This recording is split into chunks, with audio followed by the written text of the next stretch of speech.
સામગ્રીમાં આપણે અહીંયા પુલાવ રાઈસ લીધો છે। જો આ રીતનો આપણે પુલાવ રાઈસ છે। અહીંયા આપણે મગ લીધા છે, જેને અધકચરા આપણે બાફેલા છે। જો આ રીતે હાથથી આપણે મેશ થાય એ રીતે આપણે લીધા છે। 1 નંગ અહીંયા સમારેલું લીલું મરચું લીધું છે। 2 નંગ ટામેટા લીધા છે અને અહીંયા 2 નંગ ડુંગળી લીધી છે સમારેલી અને લસણની ચટણી લીધી છે। હવે આપણે એક વાસણ લીધું છે જે જાડા તળિયાવાળું છે। એમાં આપણે 3 ચમચી જેટલું તેલ લઈશું। હવે આપણે ગેસ ઉપર એક જાડા તળિયાવાળું વાસણ લીધું છે। એમાં આપણે 3 ચમચી જેટલું તેલ એડ કર્યું અને ત્યારબાદ આપણે તેમાં ઝીણી સમારેલી ડુંગળી એડ કરીશું। ડુંગળી આપણી સરખી રીતે સતરાઈ જાય, થોડોક કલર એનો ચેન્જ થાય ત્યાં સુધી આપણે એને સાંતળીશું। આ છે આણંદનો પુલાવ, જે આણંદની ઓળખ છે। મગ, મસાલો અને ચોખાનું આવું ટેસ્ટી કોમ્બિનેશન તમે કદાચ પહેલાં નહીં ખાધું હોય। તો ચલો આપણે હવે જોઈશું, પાછા આવી જઈએ વિડીયોમાં।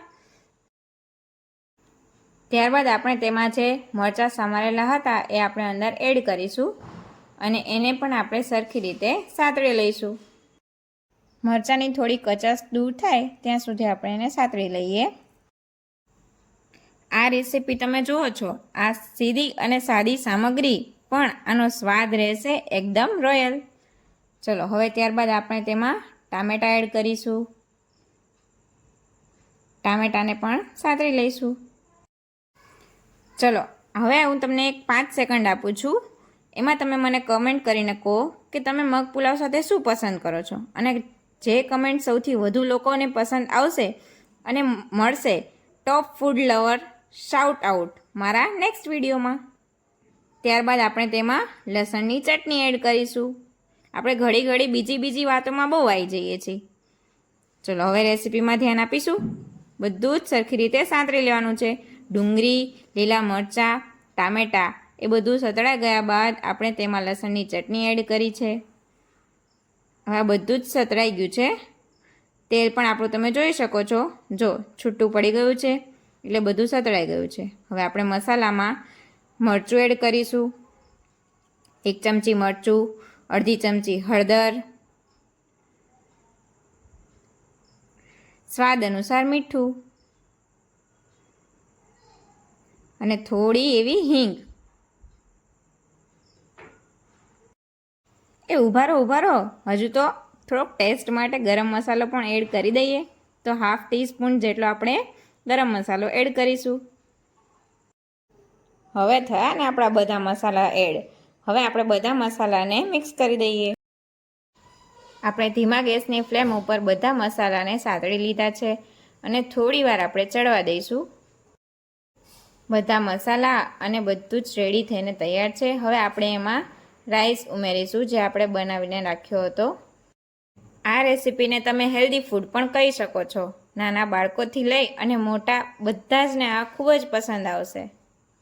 ત્યારબાદ આપણે તેમાં મગ હતા જે બાફેલા એ એડ કરીશું। આ રીતે મગ આખા જ રહેવા જોઈએ અને બધું જ હવે મિક્સ કરી દઈએ। જો બાળકો મગ ના ખાતા હોય તો એને આ રીતે બનાવીને આપશો તો એ જરૂરથી ખાશે। એકવાર જરૂરથી મારી રીતથી બનાવવાની ટ્રાય કરજો તો એને ખૂબ મજા આવશે। જો કેટલો ખીલેલો સરસ મજાનો મસ્ત પુલાવ બનીને આપણો તૈયાર થઈ ગયો છે।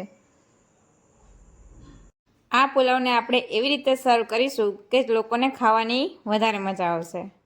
ચલો જો અહીંયા આપણે એક નાની માટલી લીધી છે અને આ માટલીને અંદર આપણે ઘી અથવા તો બટરથી ગ્રીસ કરી લેવાની છે। ત્યારબાદ આપણે જે પુલાવ રેડી કર્યો હતો એને આપણે અંદર વાનગીઓને એવી રીતે સર્વ કરવાની, એવી રીતે પ્લેટિંગ કરવાની કે સામે જે ખાવાવાળા છે ને એને આમ જોઈને ઈચ્છા થઈ જાય કે ના બહુ મસ્ત અને પેલી કહેવત તો સાંભળી જ હશે કે જો પતિઓને ખુશ કરવા હોય તો એનો રસ્તો પેટથી થઈને જાય છે। એટલે એને સારી વાનગીઓ ખવડાવીએ તો પતિ જલ્દી ખુશ થઈ જાય છે। જો આ રીતે આપણે બધું જ અંદર એડ કરી દીધો છે પુલાવને આપણે। હજુ આપણે એને ઇન્ટરેસ્ટિંગ બનાવવાનો છે થોડો, એના માટે આપણે અહીંયા એક ચીઝ ક્યુબ લીધી છે, એને આપણે ગ્રેટરથી ગ્રેટ કરી દઈશું।